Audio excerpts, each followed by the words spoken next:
ஒருமுறை திருவண்ணாமலையில் ஒற்றைக்கால் வலுவிழந்த முதியவர் ஒருவர் கவட்டுக்கட்டைகளின் உதவியுடன் நொண்டி நொண்டி கிரிவலம் சென்று கொண்டிருந்தார்.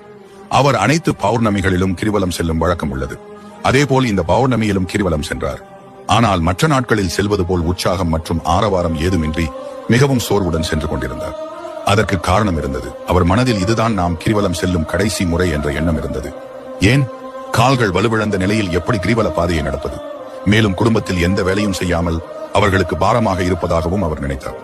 அதனால் யார் கண்ணிலும் படாமல் ஏதாவது ஒரு இடத்திற்கு சென்று விடலாம் என்ற எண்ணமும் அவர் மனதில் ஓடிக்கொண்டிருந்தது. அதனால் கடைசி முறையாக திருவண்ணாமலைக்கு கிரிவலம் செய்ய வந்திருந்தார்.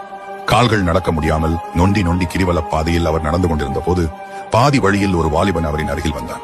முதியவரை பார்த்து, ஓய், கால் சரியில்லாத நீ கவட்டை கட்டையுடன் கிரிவலம் வர வேண்டும் என்று யார் அழுதார்கள்? இப்படி நீ நடந்தால் கிரிவலத்தை முடிக்க முடியாது என்று கூறிக்கொண்டே ஒரு எதிர்பாராத செயலை செய்தான்.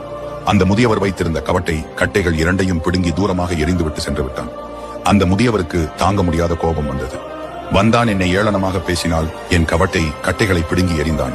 இப்படியா ஒருவன் மனிதாபிமானம் இல்லாமல் இருப்பான் என்று கூறி வாய்க்கு வந்தபடி அவனை திட்ட ஆரம்பித்தார்.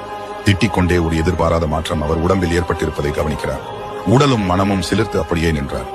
ஆம், அவரின் கால் ஓணம் காணாமல் போய் கவட்டு கட்டைகளின் உதவியின்றி நேராக நின்று கொண்டிருந்தார். வந்தது நான் வணங்கும் எம்பெருமானா என்று கண்களில் கண்ணீரோடு அந்த இளைஞன் சென்ற திசையில் விழுந்து வணங்கத் தொடங்கினார். அவர் கண்களில் ஆனந்த கண்ணீர் பெருக்கெடுத்தது. அதன் பிறகு அவர் திருவண்ணாமலையை விட்டு எங்கும் செல்லாமல் கோவிலிலேயே அமர்ந்தார்.